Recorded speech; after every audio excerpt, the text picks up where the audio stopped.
my session, I will match every donation dollar for dollar up to $500. That's cool. Let's Thank do you it. so much.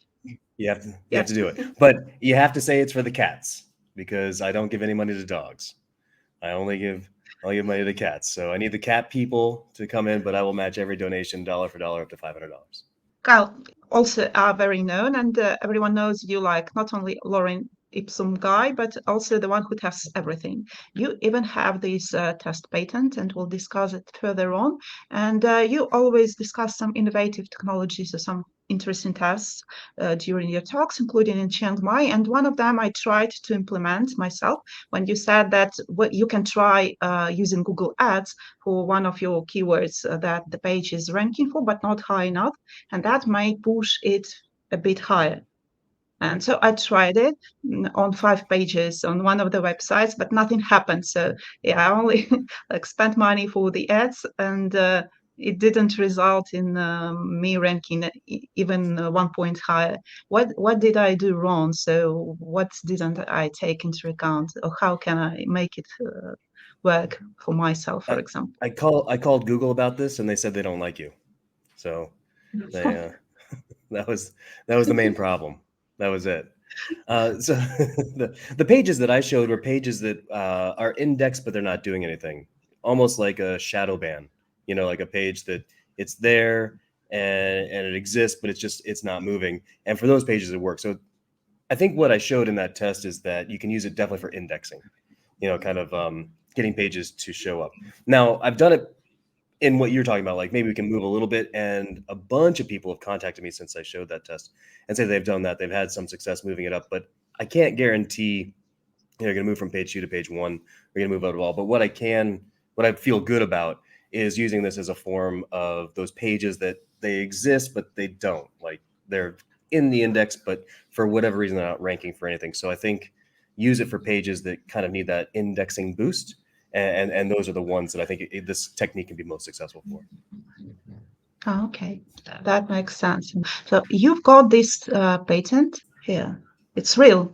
So it's the real patent by Kyle Roof, registered in 2020 and with expiration date on 2037. Why did you do that? Why did you decide to go and register a patent like that? So initially, this was a marketing stunt. That was the only reason it was done, was for marketing. I was working with Dory Friend, and we were doing SIA together, which was a testing group. And she was like, "Hey, and she has a couple of patents, and she was like, "Hey, let's apply for a patent, and we can say that this is patent pending," in terms of like the methodology that was done. And I think we applied in like 2017, 2016, somewhere around there.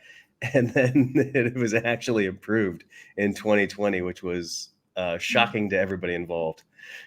like we weren't expecting it at all, but it was initially done as just a marketing move more than anything, to be like, these test methods are pending, and it turned out they got patented.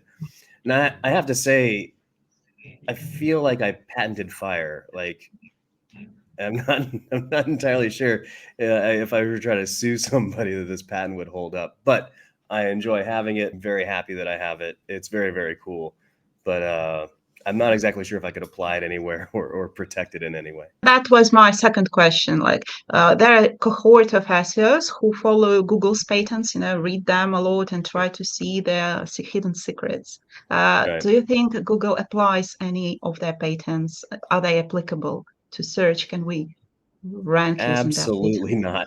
I think the number that I heard was that Google has 5,000 patents, something like that. And there's no chance that they are applying all of those. And simply because they have the technology doesn't mean they're using the technology. I would imagine they're using some of them, but there's no chance that they're using all of those. I think in one sense, you're protecting technology. So it's the technology they have. They understand they're going to try to protect that.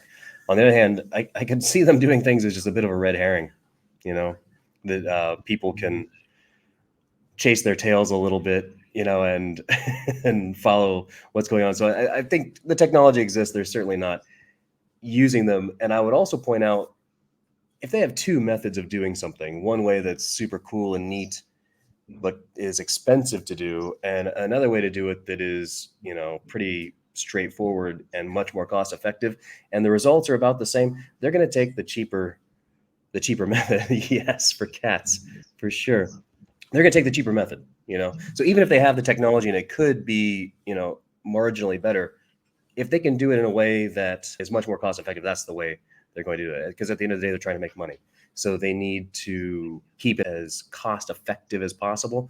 And I think the way that they have been doing it, and the way that they will probably continue to do it for a while, is the way that's probably not that fancy patent.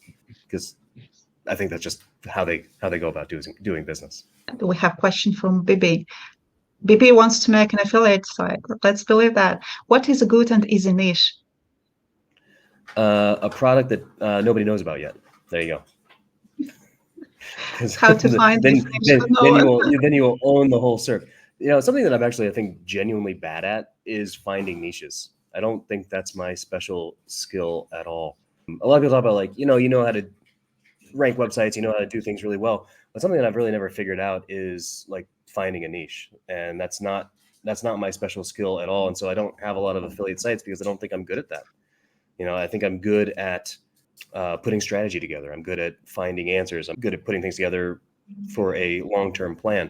But finding a niche and working a site is something that I don't think I'm really good at. And it's something that I don't really do. Okay. There is an interesting remark from Dixon Jones. How many Google's patents do you think would stand up for really challenge? And in the UK, you cannot patent math.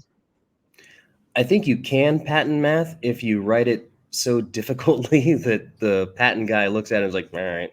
Because that's all it comes down to. It's like some patent person has to look at it and be like, looks unique enough. I think you can get anything patented, to be honest. How many patents do I think they're using? I don't really know. I think Quora said he's read 3,000 of those patents. And that's a stag. I don't think I've read enough books to Have you ever read a patent? Have you looked at a patent? They're absurd. They're impossible to read.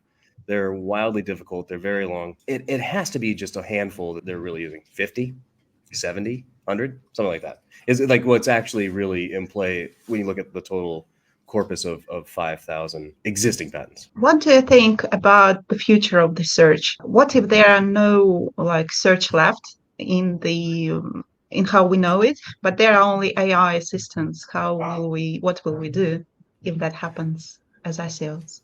As long as there's a computer producing the results, as long as there's an algorithm producing the results, there will be SEO. The only time that goes away is if there are actual humans that are curating the results. But if it's a computer, that computer algorithm is based on math, and that's what we have now, there will be optimization. So we will always exist so long as a computer is the one that is generating the results. As soon as we're in trouble is if they have some army of humans that can pick out the actual best results. But I don't see that ever happening. And as a result, I don't see SEO ever dying. We might pivot, things might change a little bit. We might have different search engines or different things to do. But as long as it is math-based, as long as there's a computer that is making these choices, there will be optimization. And if there's optimization, there's search engine optimization. That's where SEOs come in. So that will always exist so long as a computer is doing the work. And I don't see it becoming, an army of humans anytime soon. So I think we're going to be okay. And actually, when you think about the results right now, when you have like kind of those AI extra features, like kind of bonus featured snippets, if you will, I see that as two levels of optimization. First, to get into that top 10, and second, to get into those areas. So as an SEO, I see that's more opportunity. That's more work, to get into optimize for this and optimize for that. That might be a little extra work that we can do. And as SEOs, we might make a little more money. What do you think it is better to focus on in 2024 in terms of SEO? And it was one of the questions people asked in the form that we submitted before from Maria. What would you suggest to do now? Because it's kind of uncertainty and everything's evolving and changes so fast, and it's not clear how everything will go. So what should a person in SEO focus? Because we just cannot do everything, I reject the premise a little bit that everything is changing so quickly or everything changes so much, because in my experience, as I say things, the core part of SEO does not change that much. If you think of like a bell curve, that 80% in the middle of the bell curve really doesn't change. It's like that 10% on either side That's what changes, and that's often going after people that are trying to game, the algorithm, and that's really where they're at. But that middle core part does not change all that much, and it can't change because that creates the results that they have. They can't make huge fundamental changes to that core part because the results are there. And to be perfectly honest, people like the results. The only people that complain about the results are the people watching this. SEOs are the ones that complain. Ask your parents or your grandparents or your aunts and your uncles how they search, and what do they're fine. I live in Thailand. My dad actually came for a visit about a month ago, which was really, really nice. And I asked him what he thought about like the new features that are showing up. And he was like, "What new features? What are you talking about?" Like he's completely unaware like that there's anything new going on in Google. He goes into Google, he types in what he needs to know, and he gets the answers that he's looking for, and he's quite happy with that. So as a result, Google's not going to change it that much. There's no incentive for them to change it that much because the people that complain are us, and that's it. But the people that are actually using Google are pretty happy with the results that they're getting, So that part doesn't change that much. So as a result, as SEOs, we don't need to run around that, the sky is falling and all this change is happening. If you understand kind of the base is going to be there, and you can work on a framework of how things work and why things work, then you're going to be okay. So for 2024, if you're confused about the why, like if you haven't really worked out that part, why do these things work? Why does this happen? That's what I would focus on, getting that framework together more so than chasing any kind of shiny object or any new anything. I think you're gonna be all right. I've also been using your tool, of course, for a while, Page Optimize Pro, and in there you have this section for EEAT, authority trust signals. So I assume that you think that there are some signals that can be attributed to that, and that can be measured and that can be improved. Have you tested them separately? Can you share the results of those tests, if any? So those things are really impossible to test separately. Or I mean, you can test them, but they're not going to move rank. So the things we've looked at, and none of the EAT signals will move you up. But it's the kind of thing that when there's an EAT check, because I don't think it's an if it's going to happen. It's like when there's a check for EAT, if you've covered those things, you essentially maintain your rank. You keep the rankings that you have because you've shown that you're a site that's worthy of being in the index. So the thing about EAT is that you should do those things to make sure that you're a site that will be perceived as trustworthy, and need to do it in a way that is so that a bot can see it. Keep in mind that a human isn't looking at your site and be like, "Oh, this looks pretty trustworthy." In the same way that a human's not going to your office and seeing like, oh, "Okay, you're legit." It's a bot coming through. So what we've done in POP is gone through the signals from the quality rater guidelines that we can see that a bot can find, and we've identified those things, and that's what we're putting into our EAT dashboard. And it's also important to understand that it's never ticking one box. It's never like I did this one thing and now I'm good, because it's not. It's kind of ticking enough of the boxes to show that your site should be in the index in the first place. And that's what you want to cover. So as many of those things you can do. I would also point out that real companies don't have issues with EAT, because they're not trying to hide who they are. Sites that have problem with EAT are usually like affiliate sites because they are actually trying to hide who they are. But if you're an actual business, like what you should think about is like, how can I make myself legitimate? And how you can make yourself legitimate is becoming a real site, becoming a real company. And the more you can do of that, and the more you can present of that, is how you can then avoid any EAT type issues. How do I test? For example, I decide to test something, but there's so much volatility. This update, that update. Some updates are part of the systems, and reviews update now is part of review system or something like that. How do I approach the testing at all? Is there any possibility for single variable tests left or anything? Yeah, I do them all the time. They still all totally work, and like running pages in lorem ipsum still works. You can do English ipsum if you'd like. But you can, usually the problem that people have with testing is that they have this concept, or maybe like a technique or a thing, and it's this big. What you need to do is kind of narrow it down to what is that actual thing that is moving the needle. What's that actual thing that is the important factor here? And that's what you need to try to conceptualize down to. And if you can get it down to that one thing, then that is always testable. You can always test down to one thing. Some things are easier than others, of course, but often people get kind of overwhelmed with the testing idea because they're thinking like, I need to test this, but you don't, not really. Like, what are you actually looking at? What's the thing that might be moving the needle? And if you can get down to that, then it's still all very, very testable. And how do you interpret the results? For example, you are doing some tests. Sometimes it's not the test itself, but how you approach the interpreting the results you get from it, and what you attribute this or that result to. And because in the niches, different niches, you can have different results on the same variable, Yep. and there are also some variables that only play out in complex, only together, for example. So they don't work in separate, but they work only like to how to do that. Is there like some management system on how to manage this all and interpret the results correctly? Yeah, that's a great question. I think there are two parts to that. One is tests need to be repeatable, meaning you can do it again. Doing it one time doesn't really mean all that much. You need to do it a few times to be statistically relevant.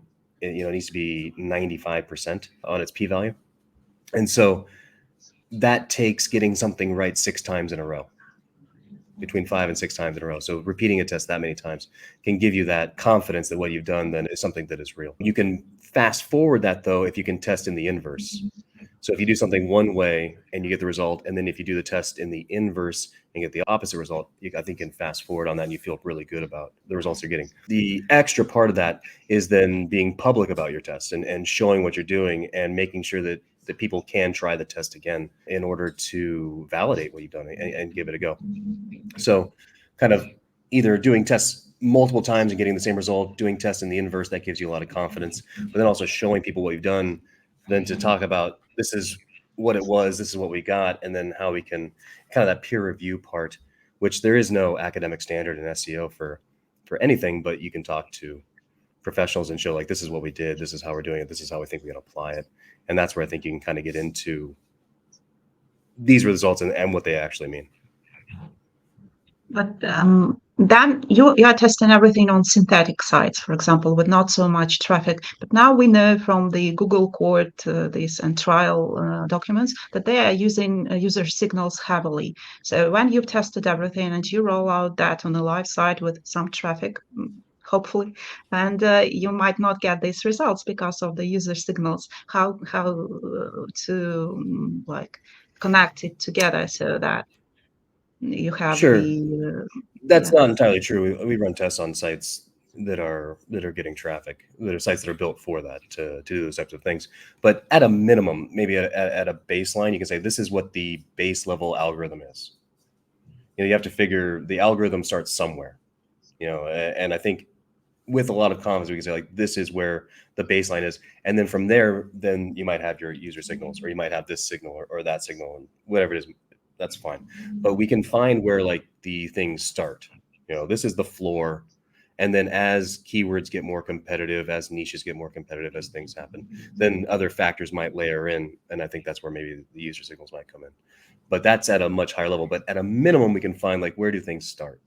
What do we need to do at a beginning to say like, okay, now we know we've given ourselves the best chance to rank this particular. We're doing the things that give us the best opportunity to rank. And I think at a minimum, we can say we can find that point. But to what you're saying though, we can test on sites that are getting some traffic and see those things as well. Testing user signals is extremely hard. I've never seen. I think Rand Fishkin at Moz famously 8 years ago did one on click-through rate, right, where they had everybody click on a particular result and it actually moved up. That is the only test I've ever seen successfully done on any kind of user engagement type signal. After that, though, those tests are extremely hard to do, and it's extremely hard to nail down what actually might be going on with user metrics in a testing environment. How do you think about these changes recently? We have so many Reddit results now at the top and authoritative websites in the top, and they are pushing niche websites down to the bottom.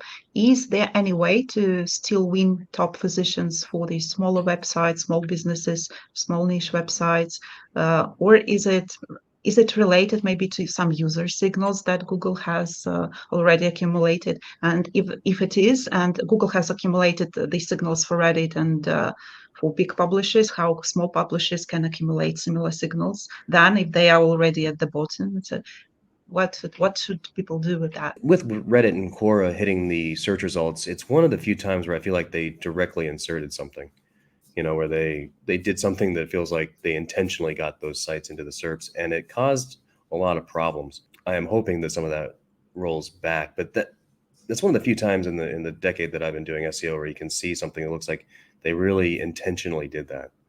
Like, it wasn't just like we changed our algorithm a little bit and these are the sites showing up. They did something that really seems very intrusive to their algorithm, and that seems extremely short-sighted as something to do. But with a lot of the SERPs, what a lot of it looks like to me is something that you might be playing with like in a local SEO space. There are times when you look at a SERP and there are mixed results with national and local. When you look at those results, almost all the results might be national, and there might be like 2 local spots.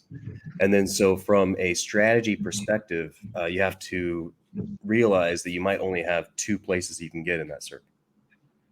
My site is local, so I might only have actually 2 opportunities in there, and then I'm actually gunning for one of those 2 sites. I see that very similar to what's going on right now. When you look at the SERPs, how many sites on that page are actually sites that look like yours? And then that's going to tell you how many opportunities you have.